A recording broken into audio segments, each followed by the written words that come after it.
Organisation था ना, कहाँ तक क्लियर था हम लोग का? शायद हम फॉर्मल फंक्शनल और डिविजनल का एडवांटेज डिसएडवांटेज पढ़ा दिए थे, है ना। मेरी तरफ से फॉर्मल का एडवांटेजेस डिसएडवांटेज कंप्लीट था, ठीक तो ठीक। अब नेक्स्ट पार्ट क्या आता है, पहले एक बार रिपीट करते हैं उसी चीज़ को। क्या चीज़? ऑर्गेनाइजिंग। ऑर्गेनाइजिंग का मतलब क्या होता है? ऑर्गेनाइजिंग का मतलब होता है वो सारी चीज़ें अवेलेबल कराओ जिस चीज़ से मिलकर ऑर्गेनाइजेशन का काम क्या होगा? पूरा होगा। मतलब organisation means is to provide business with everything useful to its functions, that is raw material, चाहे वो रॉ मटेरियल हो, चाहे मशीन हो, चाहे कैपिटल हो, चाहे पर्सनल हो, जो भी चीज़ का जरूरत है ऑर्गेनाइजेशन को, मतलब बिजनेस को, उस चीज़ को अवेलेबल कराने को ही क्या बोला जाता है? ऑर्गेनाइज करना। क्या करना? ऑर्गेनाइज करना। जैसे तुम लोग पढ़ने बैठता है तो होता क्या है कि तुम लोग ऑर्गेनाइज करके पढ़ने बैठता नहीं है। तुम कॉपी किताब बोला अब हम पढ़ेंगे, कॉपी किताब खोला, चल याद आया कि बुक जो है दूसरे रूम में है, तो फिर जाएगा बुक लेके आएगा। फिर सवाल खोला, फिर याद आया ओ कैलकुलेटर तो बैगे में है, फिर जाएगा कैलकुलेटर लेके आएगा। फिर पेन तो है ही नहीं है, फिर एक एक चीज़ याद आएगा, फिर एक एक चीज़ को बार बार क्या करेगा? तुम इकट्ठा करेगा, तब जाके तुम पढ़ने बैठेगा। मतलब तुम अपने चीज़ों को ऑर्गेनाइज नहीं करता है और वैसे ही तुम क्या करता है? पढ़ने बैठ जाता है। तो उस टाइम में फिर अचानक से क्या हो जाएगा ना, मूड जो बहुत अच्छा मूड बना हुआ था, वो मूड जो है धीरे से ख़राब की तरफ क्या हो जाएगा? अब पढ़ने का मन ही नहीं करेगा।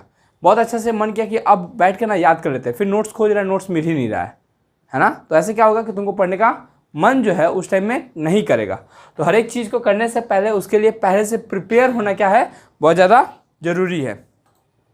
फिर हम लोग पढ़े थे ऑर्गेनाइजेशन प्रोसेस। ऑर्गेनाइजेशन प्रोसेस क्या होता है? 4 टाइप होता है, identification and division of work. फिर डिपार्टमेंटलाइजेशन। डिपार्टमेंटलाइजेशन 2 टाइप का होता है, फंक्शनल और डिविजनल। फिर क्या होता है? Assignment of duty. Assignment of duty as per their qualification and skills. और रिपोर्टिंग, कौन किसको क्या रिपोर्ट करेगा। Identification and division of work, functional और डिविजनल के बेसिस पे डिपार्टमेंटलाइजेशन कर देना।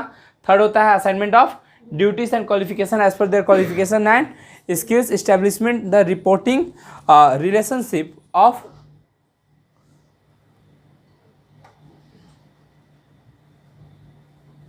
चलेगा, ओके।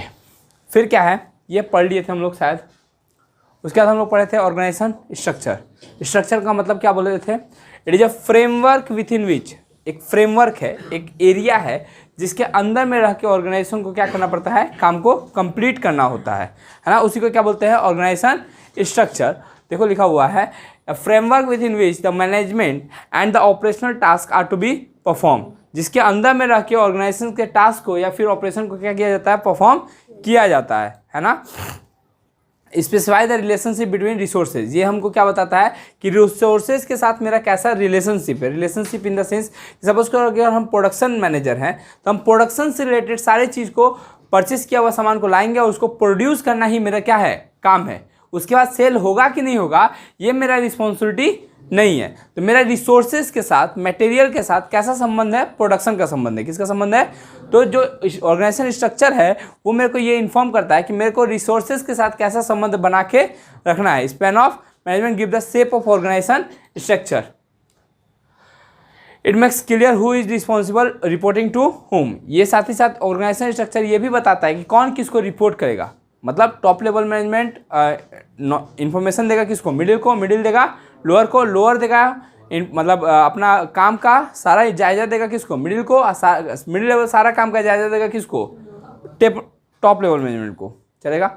ये सब पढ़ाया हुआ चीज़ है, इसलिए थोड़ा सा 2 टाइप का होता है, फंक्शनल और डिविजनल। फंक्शनल में क्या होता है? Jobs are grouped as per their functions, है ना। इसके अंदर में एग्जांपल क्या है? Job of all the production departments are transfer to production department, like processing, quality control, ये सब ट्रांसफर हो जाएगा किसको? फंक्शनल ऑर्गेनाइजेशन के बेसिस पे, जॉब के बेसिस पे। डिविजनल में क्या होता है? एक पर्टिकुलर प्रोडक्ट का सारा ऑर्गेनाइजेशन, ये सारा क्या बोलते हैं, प्रोसेस जो होता है एक पर्टिकुलर मैनेजर के अंडर में दे दिया जाता है।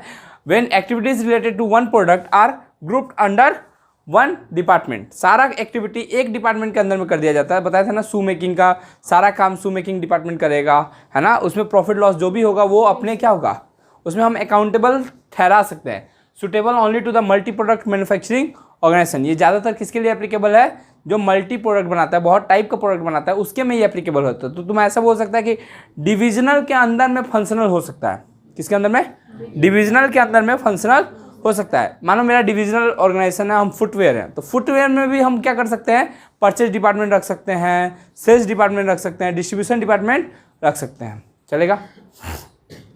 फंक्शनल का हम लोग एडवांटेजेस पढ़े थे, क्या क्या था, स्पेशलाइजेशन होता है, एक ही काम को बार बार करते करते स्पेशलाइज हो जाते हैं। सुपरविजन करने में कोई प्रॉब्लम नहीं होता है, एक ही चीज़ को बार बार सिखाना में दिक्कत नहीं आएगा। एक दिन सीखेगा, 2 दिन सीखेगा, बाकी दिन सीख जाएगा अपने आप। इजी कोऑर्डिनेशन मतलब कि परचेज डिपार्टमेंट प्रोडक्शन डिपार्टमेंट को इन्फॉर्म करता है, प्रोडक्शन डिपार्टमेंट प्रोड्यूस करने के बाद सेल डिपार्टमेंट को इन्फॉर्मेशन करता है, और सेल्स डिपार्टमेंट इजीली सेल करने के बाद वो डिस्ट्रीब्यूशन डिपार्टमेंट को इन्फॉर्म करता है। तो कोऑर्डिनेशन बहुत अच्छा से क्या होता है, बना रहता है। एफिशिएंट ट्रेनिंग देने में दिक्कत नहीं होगा। एक ही दिन बार बार हम तुमको बार बार पीएल एप्रोप्रिएशन कराएंगे और एक ही सवाल 10 बार कराएंगे तो तुम्हारा एफिशिएंसी क्या हो जाएगा, अपने आप बढ़ जाएगा। एक ही टाइप का 50 बार एक ही सवाल कराएंगे तो तुमको क्या हो जाएगा, एफिशिएंसी तुम्हारा बढ़ जाएगा, है ना।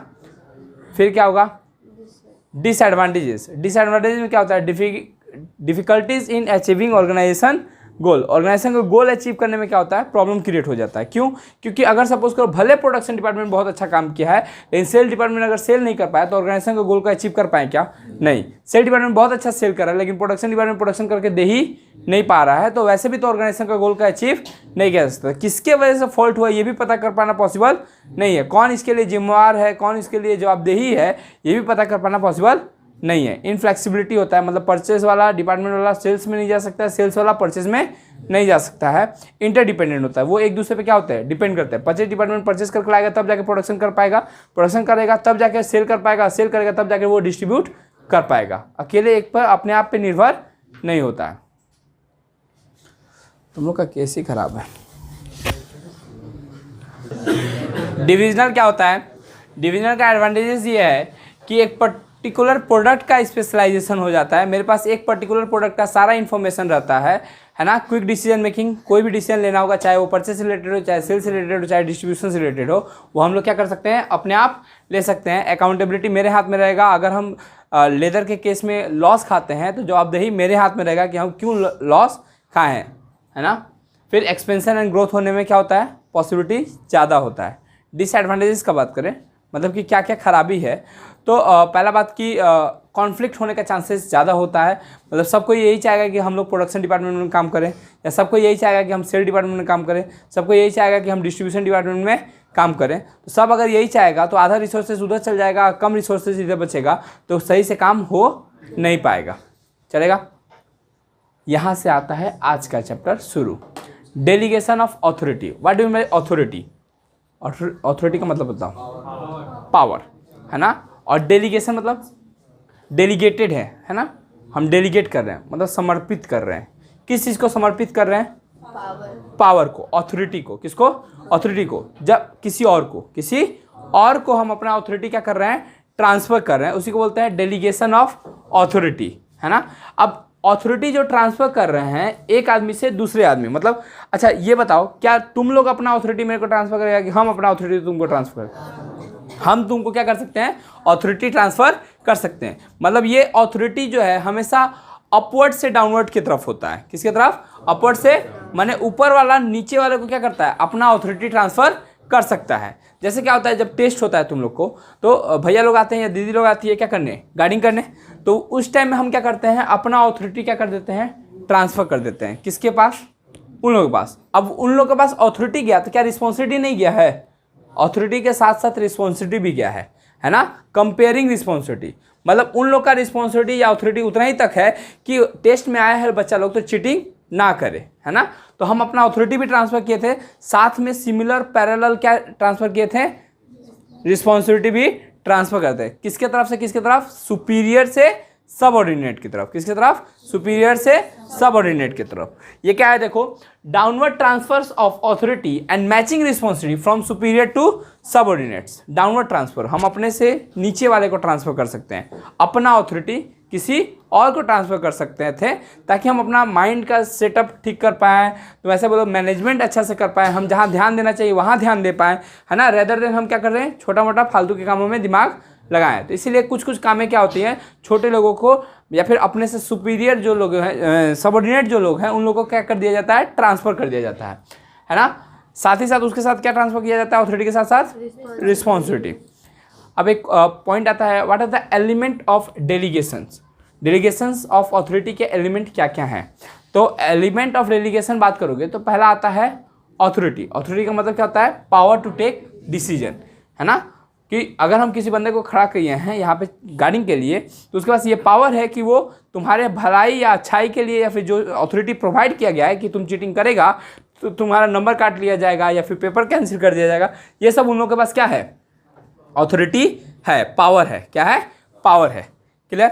फिर सेकंड पॉइंट क्या आता है, रिस्पॉन्सिबिलिटी। रिस्पॉन्सिबिलिटी का मतलब क्या होता है, obligation of subordinate, obligation of subordinate, obligation of subordinate मतलब कि जो सबऑर्डिनेट है जिसको हम ट्रांसफर किए हैं अपना अथॉरिटी, उसका काम करना, ये क्या है, रिस्पॉन्सिबिलिटी है। उसको जो हम काम दिए हैं सिर्फ पावर के लिए दिखाने के लिए दिए हैं, कि साथ ही साथ रिस्पॉन्सिबिलिटी दिए हैं, रिस्पॉन्सिबिलिटी दी है कि किसी को गाइडिंग करते हुए टाइम में देखना कोई चीटिंग ना करे, यही ना मेरा क्या किया, हम अपना अथॉरिटी इसलिए ट्रांसफर। तो obligation of subordinate to properly perform the assigned duty, अपने काम को क्या करना, कंप्लीट किए बिना खत्म नहीं करने को ही क्या बोलते हैं, रिस्पॉन्सिबिलिटी। फिर क्या आता है, अकाउंटेबिलिटी। अगर बीच में चीटिंग हुआ है और कोई लड़का कंप्लेंट किया कि भैया चीटिंग हो रहा था, भैया दीदी कुछ नहीं बोली थी, तो हम उसके लिए जवाबदेही कौन है, जो जिसको अथॉरिटी मिला था वही उस चीज़ के लिए क्या है, रिस्पॉन्सिबल भी है, और वही उस चीज़ के लिए अकाउंटेबल भी है। जवाब दे तो उसको देना पड़ेगा कि ऐसा क्यों हुआ कि एक को चीटिंग करने अलाउ कर दिए थे, भाई भतीजावाद।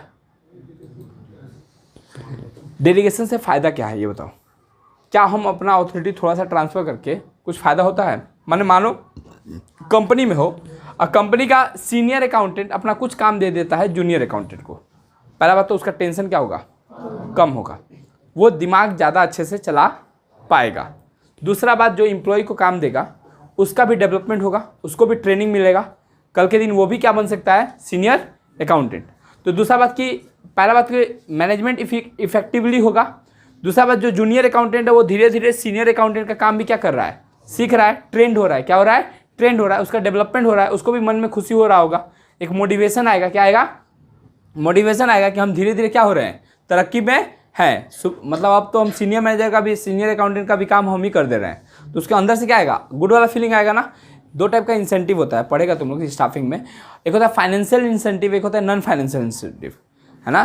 किसी बच्चे को अगर मॉनिटर बना दिया जाता है, उसका रुतबा देखेगा पूरा क्लास में, लगेगा कि बाप रे हेडमास्टर के बाद वही है ना। और उसका ऐसे भी देखना तुम क्लास में चपरासी लोग का देखना, है ना, किसी भी स्कूल का चपरासी लोग का देखना, जितना मास्टर या हेड सर नहीं बोलते उतना चपरासी बोलता है। हाँ, अब तुम भी उसी में आता है हेड बॉय बनने के लिए ना।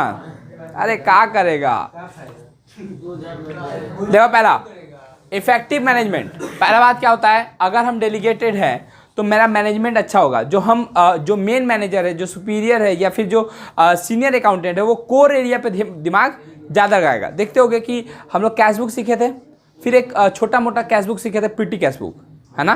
पीटी कैश बुक क्या था कि जो बहुत बड़ा कैशियर है वो एक छोटा कैशियर को पकड़ता है या प्यून को पकड़ता है, उसको बोलता है कि ये ले 100 रुपया ले, ये चाय का खर्चा मांगेगा, इन लोगों को देते रहना। ये लोग बार बार आके मेरे को क्या करता है, डिस्टर्ब करता है। तो डिस्टर्बेंस ना हो, ताकि मेन एरिया पे जहाँ पे फोकस करना चाहिए, वहाँ पे लोग क्या कर सके, फोकस कर सके, इफेक्टिवली मैनेजमेंट कर सके। इसलिए वो लोग क्या करता है, अपना कुछ भार किसको दे दिया था, प्यून को।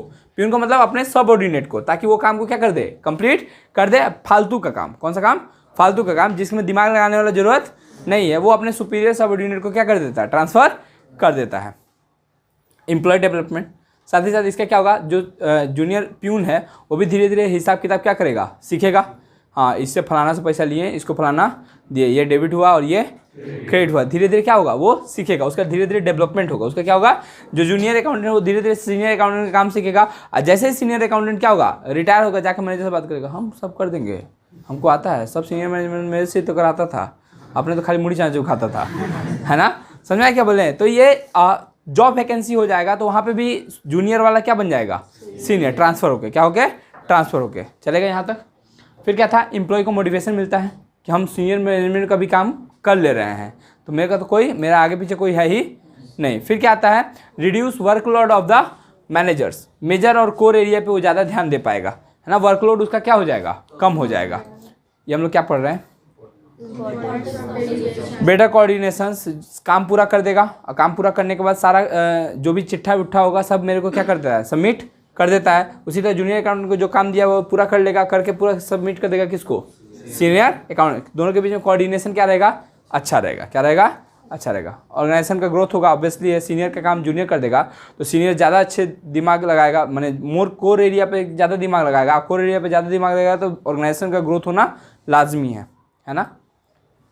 फिर पढ़े हम लोग, दो और आता है, एक वर्ड आता है सेंट्रलाइजेशन, एक वर्ड आता है decentralisation.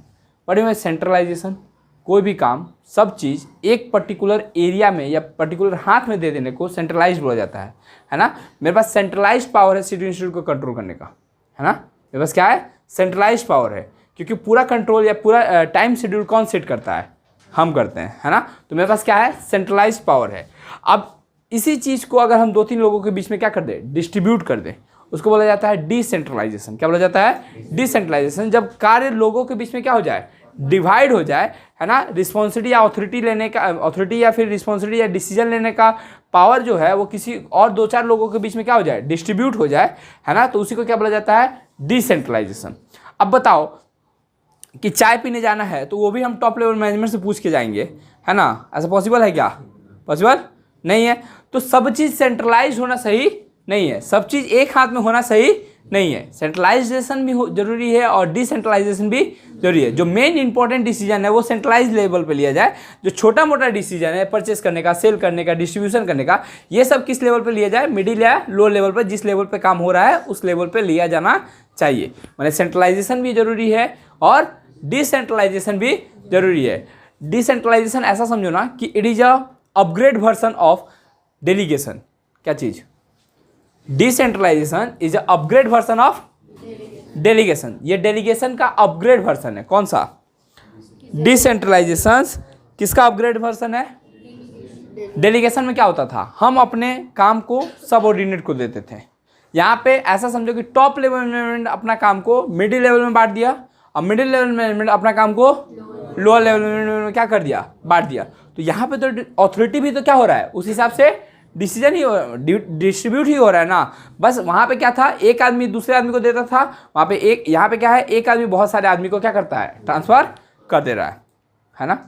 Decentralisation systematical distribution of authority at every level, हर एक लेवल पे छोटा छोटा करके, थोड़ा थोड़ा करके काम क्या कर देना, डिस्ट्रीब्यूट कर देने को ही क्या बोला जाता है, डिसेंट्रलाइजेशन। क्या बोला जाता है, decentralisation. Decentralisation is a extension of delegation, वही अपग्रेड वर्सन है किस चीज़ का, डेलीगेशन का, है ना। डेलीगेशन का मतलब क्या होता है, डिस्ट्रीब्यूट करना, मतलब अथॉरिटी को दो लोगों के बीच में क्या कर देना, डिस्ट्रीब्यूट कर देना। जबकि डिसेंट्रलाइजेशन का मतलब क्या होता है, अथॉरिटी को बहुत सारे लोगों के बीच में क्या कर देना, बांट देना। चलेगा यहां तक। फॉर्मल ऑर्गेनाइजेशन और इनफॉर्मल ऑर्गेनाइजेशन। फॉर्मल ऑर्गेनाइजेशन क्या होता है, जिसमें तुम आए शरीफी से बैठे, पढ़ाएं हम, तुम अपने घर चल गए, है ना, इधर उधर आलतू फालतू का बात नहीं। ये होता है फॉर्मल ऑर्गेनाइजेशन या फॉर्मल स्ट्रक्चर, ऑर्गेनाइजेशन स्ट्रक्चर। एक होता है इनफॉर्मल ऑर्गेनाइजेशन स्ट्रक्चर, जो तुम्हारे इंटरनल व्यू को देखना चाहते हैं, है ना। तुमको सिर्फ पढ़ाना या अकाउंट समझा देना ही मेरा रिस्पॉन्सिबिलिटी नहीं है। मेरा रिस्पॉन्सिबिलिटी होता है कि तुमको एक अच्छा इंसान बनाना, एक सचेत इंसान बनाना, एक डिसिप्लिन स्टूडेंट बनाना, है ना, एक मोटिवेटेड स्टूडेंट बनाना और एक साथ में डेडिकेटेड स्टूडेंट्स बनाना। ये मेरा रिस्पॉन्सिबिलिटी है। तुमको बार बार हम अगर क्लास एब्सेंट करने से मना कर रहे हैं, बार बार मना कर रहे हैं, तो कहीं ना कहीं हम चाहते हैं कि तुम डिसिप्लिन मैनर में रहो, तुम वर्क को वैल्यू देना सीखो। कितना भी जरूरी काम होता है मेरे लाइफ में, हम बताते हैं अपना, कि बहुत ज़्यादा से ज़्यादा इंपॉर्टेंट काम होता है ना, उसको भी अवॉइड करके हम चाहते हैं कि क्लासेस लें, है ना। वो डेडिकेशन तुम्हारे अंदर नहीं है ना। नींद आ गया था, बिस्तर पर पड़ गए, नींद आ गया इसलिए नहीं आए क्लास, ऐसा छोटा छोटा एक्सक्यूजेज ना तुम्हारे लाइफ को बर्बादी की तरफ ले जा रहा है। समझो, ये तुम लोग इस ऐसे अपग्रेड वर्सन से या फिर अपग्रेड फैमिली से नहीं आते हो कि तुम्हारे पापा मम्मी जो है अथाह जायदाद रख के जाएंगे और तुम उसको बटोर बटोर के क्या करोगे, खाओगे। है नहीं कुछ खाने के लिए। तुम लोग मिडिल क्लास से या लोअर मिडिल क्लास या लोअर क्लास तुम बोलो, है ना, लोअर क्लास से बिलोंग करते हो। नया बस्ती के most of the students lower class से बिलोंग करते हैं। खाने के लिए नहीं, पापा दिन भर काम करते हैं तब जाके दो वक्त का खाना मिलता है। वैसा टाइप का स्टूडेंट्स को हम अगर पढ़ाने का सोच रहे हैं और तुम लोग के अंदर में कोई मतलब अंदर से है ही नहीं, वो होता है ना जोश, वो टाइप का नहीं है, बस हाँ चल रहा है। तुम लोग पढ़ाई को इंपॉर्टेंट ही नहीं दे रहा। बिना पढ़ाई के कुछ मिलने वाला है नहीं। तुमको क्या लगता है यूपीएससी क्रैक हो जाएगा बिना पढ़ाई के? अब बिना 12 के? कोई भी चीज़ में तुम्हारा डेडिकेशन होना जरूरी है। कुछ भी करोगे तो तुमको डेडिकेशन होना जरूरी है। अगर तुम डेडिकेटेड नहीं हो तो समझ लो कि असफलता तुम्हारे कदम चूमेगी और वही मिलेगा जो सबको मिला है ना, 10,000 12,000 15,000 का जॉब, उससे ज़्यादा क्या, है ना। अगर तुम पढ़ाई को सीरियस नहीं ले रहे हो तो पढ़ाई तुमको सीरियस नहीं लेगा। आएगा 40 आएगा, 50 आएगा, 60 आएगा, 70 आएगा, मैक्सिमम क्या 80। अगर तुम 80% भी लाते हो ना, हम गारंटी देते हैं कि तुम्हारा श्री रामपुर कॉलेज में नहीं होगा तो नहीं होगा। 90 से नीचे में भूल जाओगे श्री रामपुर कॉलेज में एडमिशन होने वाला है। जिसका 90 होता है वो भी रो गा के श्री रामपुर कॉलेज में एडमिशन होता है। विधान में इस बार 75% वाला का एडमिशन नहीं हुआ। जो 75% लाया है वो एडमिशन के लिए रो रहा है। अभी मेरे पास 10-15 लड़के ऐसे हैं जिनको हम बोले थे कि भर दो फॉर्म विधान का भी, तो उस टाइम में हवा में उड़ रहे थे। आज देखो नाली के भरे गिरे हुए हैं और डेली मेरे को फ़ोन करते हैं, भैया कुछ कीजिए। अब भैया क्या करेंगे? जब भैया बोल रहे थे उस टाइम में तुम आंधी तूफान ई भैया ऊ बोले हैं, ऊ भैया ऊ बोले हैं, तो वो वाला करो। जब तुमको सजेस्ट किया जा रहा है कि अच्छा चीज़ सजेस्ट किया जाएगा, हमको क्या फ़र्क पड़ता है? तुमसे मेरे को अगर 350 का मतलब रहता है तो 350 लेते हैं, चुपचाप अपने घर जाओ, अपने घर से यहाँ पे आओ। मेरे को बार बार बोलने का ज़रूरत नहीं पड़ता। कौन सा टीचर है जो 2-2 बार तुमको बुला के पढ़ा रहा है? यहाँ तो बुला के पढ़ा रहे तो तब तुम लोग नहीं पढ़ रहा है ना। तुम्हारा मर्जी है, तुम्हारा लाइफ है, हमको क्या है। फॉर्मल ऑर्गेनाइजेशंस, फॉर्मल ऑर्गेनाइजेशन में कोई भी काम सटीक ढंग से होता है, सिस्टमेटिकल वे से होता है ना। एक छोटा से छोटा लेटर भी लिखना होगा ना, एक छोटा से छोटा इन्फॉर्मेशन भी पास करना होगा, वो भी जीमेल के थ्रू ही जाएगा। एक पर्टिकुलर पाथ में जाएगा। लोअर मिडिल को बताएगा, मिडिल टॉप को बताएगा। ओवरलैपिंग नहीं होना चाहिए। ये नहीं कि डायरेक्ट लोअर लेवल जाके बात कर लेगा किससे, टॉप लेवल से, ऐसा कभी पॉसिबल। इट क्रिएटेड इंटेंशनली, जानबूझ के क्रिएट किया गया है by process of organisation. Organisation के प्रोसेस के जरिए इसको क्रिएट किया गया। किसको? फॉर्मल ऑर्गेनाइजेशंस को, है ना। Purpose is to achieve the organisation goal. इसका मेन पर्पस क्या है? ऑर्गेनाइजेशन के गोल को अचीव करना, है ना। साथ ही साथ each individual is assigned a specific task. हर एक इंडिविजुअल को एक स्पेसिफिक टास्क दे दिया गया कि ये काम करो, कंप्लीट करो, कंप्लीट करके अपना आगे का गोल अचीव करो। क्रिएट्स स्केलर चेन होगा bit of a communication. Scalar chain of the communication, scalar chain पढ़े हो तुम लोग? पता नहीं, याद नहीं है तुम लोग को। ऐसे करके ए टाइप का एक ड्राइंग बना था और बीच में ऐसा था, ऐसे ऐसे बिंदी था, है ना। इसको स्केलर चेन बोलते हैं और इसको गैंगप्लैंक बोलते हैं। जो 2 लेवल ऑफ मैनेजमेंट को एक साथ मिलाता है उसी को ब्रिज को बोलते हैं गैंगप्लैंक, है ना। जो भी हो, तो स्केलर चेन क्रिएट करने में, कम्युनिकेट करने में हेल्प करता है। कौन सा organisation? Formal organisations. Result in well defined superior subordinate relationship. इसका रिजल्ट में क्या होता है? सुपीरियर सबऑर्डिनेट कौन किसके अधीन है वो सब कुछ क्या होता है, पता चल जाता है। क्योंकि टॉप लेवल सिर्फ मिडिल से बात करेगा, लोअर से बात ही नहीं करेगा, और लोअर लेवल सिर्फ मिडिल से बात करेगा, टॉप से नहीं करेगा। फॉर्मल का फ़ायदा क्या है? सिस्टमेटिकल वर्क होता है ना। काम इधर उधर नहीं जाता है, नो ओवरलैपिंग, कोई किसी को छोड़ के बात नहीं कह सकता है। टॉप लेवल से लेकर लोअर लेवल के बाद सब कुछ के बाद सबको के पास इन्फॉर्मेशन एक ही टाइप का होगा, आलतू फालतू इन्फॉर्मेशन नहीं होता है। कोऑर्डिनेशन रहता है किसके बीच में? टॉप, लोअर और मिडिल के बीच में। मोर इम्फेसिस ऑन वर्क, ये ज़्यादातर ध्यान किस पे देता है? काम पे। काम करो, काम करके घर जाओ। सोशल नीड को ये फुलफिल नहीं करता। अगर डिसएडवांटेजेस बात करें तो डिसएडवांटेज डिले इन एक्शन, काम करने में क्या होता है? देरी होता है। टॉप बताएगा मिडिल को, मिडिल बताएगा लोअर को, लोअर बताएगा फिर मिडिल को, फिर बताएगा टॉप को। तो ऐसे क्या होगा? कोई भी डिसीजन लेने में देरी होता है। किस में? फॉर्मल ऑर्गेनाइजेशन में। कुछ किया नहीं जा सकता, करना। Ignores all the social needs. तुम लोग का क्या है कि भैया पढ़ने आए, बात नहीं करेंगे तो कैसे होगा? है ना। पढ़ने आए हैं, इंडिया का बात नहीं होगा तो क्या होगा, हार गया इंडिया ना, क्या कर लिया तुम, कितना भी अफगानिस्तान को तेल लगा लेता, है ना, वो हारेगा ही। समझ में क्या बोले हैं। तो ये सोशल नीड है तुम्हारा, वो बात नहीं करेगा तब तक मन तुम्हारा भरने वाला नहीं है। तो ये फैक्ट्री में भी जाता है तो ऐसा थोड़ी ना होता है कोई वर्कर की पूरा काम पे ध्यान दिया है, पूरा काम पे ध्यान दिया जाता है, इधर उधर की बात नहीं करेगा, शिव चर्चा ही होता है। खाली शिव चर्चा होता है, शिव चर्चा तो भोले बाबा को जगाया जाता है कि सुनना भोले बाबा सुनना, चुगली हो रहा है समझ में क्या बोले। फोकस ऑन वर्क ओनली, ये किस पे ध्यान देता है ज़्यादा, काम पे, काम काम काम, है ना। काम के सिवा भी बहुत कुछ होता है ना, काम के सिवा भी बहुत कुछ। इनफॉर्मल ऑर्गेनाइजेशन, इनफॉर्मल ऑर्गेनाइजेशन मतलब जो कि इंटेंशनली क्रिएट नहीं किया गया है, वो अपने आप क्रिएट हो जाता है। एक बार कुछ अफवाह फैले, उसका देखो कैसे तुम लोग फैलाता है ना, सुनत रे जानत रे भैया नू हैनू हनु, बहुत कुछ है। Gets created automatically without any intention, है ना, कोई इंटेंशन से नहीं क्रिएट किया जाता है, ये ऑटोमेटिकली क्या हो जाता है, क्रिएट हो जाता है ना। Form by employ to get psychological satisfaction, कौन क्रिएट करता है इसको, एम्प्लॉय, मन के आत्मा को शांति के लिए, आत्मा के शांति के लिए। तुम लोग बाहर जाके बहुत सा वो होता ना, एक वर्ड था कि तुम जिसको जाके जताते हो वो आकर हमको बताते हैं, ऐसा था एक, है ना, कोट था कि तुम जिसको जाके क्या कर रहे हो, जता रहे हो, वो आकर सीधे मेरे को बता रहा है ना। तो तुम भैया का इतना सारा बुराई किया, है ना, फिर वो आके जानते हैं भैया फलाना ना इसे बोल रहा, मन के चप्पल खोले मारे मुंह पे पटापट पटापट, तो तुम जाके उसके सामने उल्टी किया, अब वो उल्टी ला कर रख दिया मेरे सामने, ये देखिए क्या किया है, ऐसा ऐसा बोल रहा है आपके बारे में, मन तो किया ना धके।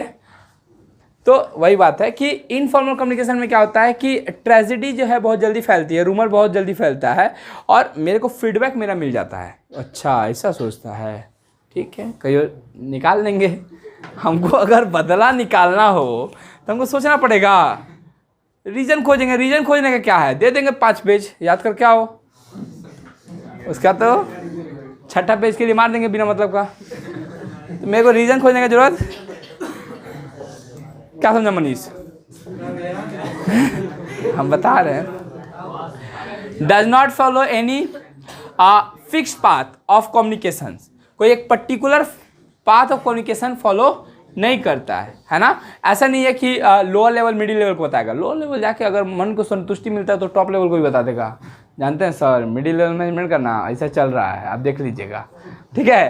तो इसमें क्या होता है, सेटिस्फैक्शन मिलता है, अंदर का क्या होता है, संतावना मिलता है। और र्यूमर इसमें बहुत ज़्यादा फैलता है, किसमें, इनफॉर्मल ऑर्गेनाइजेशन में। एक बार क्या बात है कि मेरा एक बैच होता था यहाँ पे फर्स्ट सेमेस्टर का, है ना, और फर्स्ट सेमेस्टर के बाद सीए का बैच था बांगू पार्क में, सीए का बैच था, ठीक है। तो हम यहाँ पे पढ़ाते थे, तो एक स्टूडेंट थी मेरी, है ना, वो फर्स्ट सेमेस्टर यहाँ पे पढ़ती थी, और सीए का बैच नॉर्मली हम बांगू पार्क में रखते हैं, तो हम बोलते थे कि ठीक है तुम मेरे साथ ही चल जाना, क्योंकि यहाँ पे 1 बजे हम छुट्टी करते थे और बैच यहाँ पे 1 बजे रख देते थे। हम जानते हैं कि बच्चा को लोग को आते आते 5 मिनट 10 मिनट लगेगा, और जब तक वो लोग आएगा तब तक हम क्या कर देंगे, यहाँ पे छुट्टी करेंगे, वहाँ पे 10 मिनट में पहुँच जाएंगे। लेकिन हम ना पहुँच सकते थे, ये स्टूडेंट पहुँच सकती थी क्या, नहीं पहुँच सकती थी। अच्छा कि अच्छी स्टूडेंट थे तो हमने ठीक है तुम मेरे साथ ही चलना। 1 दिन लगे, 2 दिन लगे, तीसरा दिन मेरे कान में आया, मेरी अपनी दीदी ही बोली थी, कौन लड़की ही अरे डेली आवे डेली जाले तोरा संगे, हमने की स्टूडेंट ही होगा क्लास रहेला ऐसे हम लेके चल जाने ना, डेली बोलत रहे फलानवानू कि डेली आवे डेली जा। अब बोलो, अब जो है उसके बाद वाले दिन से हम बोले कि बाबू बैच जो है यहाँ पे 1:30 बजे रहेगा, और तुम टोटो करके आया करो, हम आराम से। क्या होता है कि तुम लोग लड़कों का क्या होता है ना, लड़का या लड़कियों को भैया क्या कर रहे हैं उसके बारे में जानना जरूरी है। 2 बजे तक ऑनलाइन रहा, अरे पर्सनल लाइफ तुम लोग रहने नहीं देता, मेरे को सोशल वेलफेयर बना लिया है ना। कुछ भी भैया का डीपी रिमूव है, क्या बात है, कल 15 को मैसेज है, भैया आपका डीपी अबे रिमूव कर दिए, मन नहीं किया, अच्छा फोटो नहीं मिला था नहीं लगा, अच्छा ये बात है, बना रहे हैं आप मेरे को। और जो स्टेटस लगाए थे रातें देंगी बुला, है ना, दोनों एक ही साथ हो रहा है आपका। दुख याद आ रहा है भैया एक्स का उन्हें। अच्छा, तो ये सब चीज़ क्या होता है, इनफॉर्म। देखो कितना अभी तक पढ़ा रहे थे तुम लोग को। हाँ ठीक है, हो गया। हाँ हो गया। देखो ये क्या था, ये तुम लोग का सोशल नीड है। ये सब बात कीजिए ना भैया, मज़ा आता है। का पढ़ाई का बात कहाँ, ये क्या था, ये तुम लोग का साइकोलॉजिकल नीड है।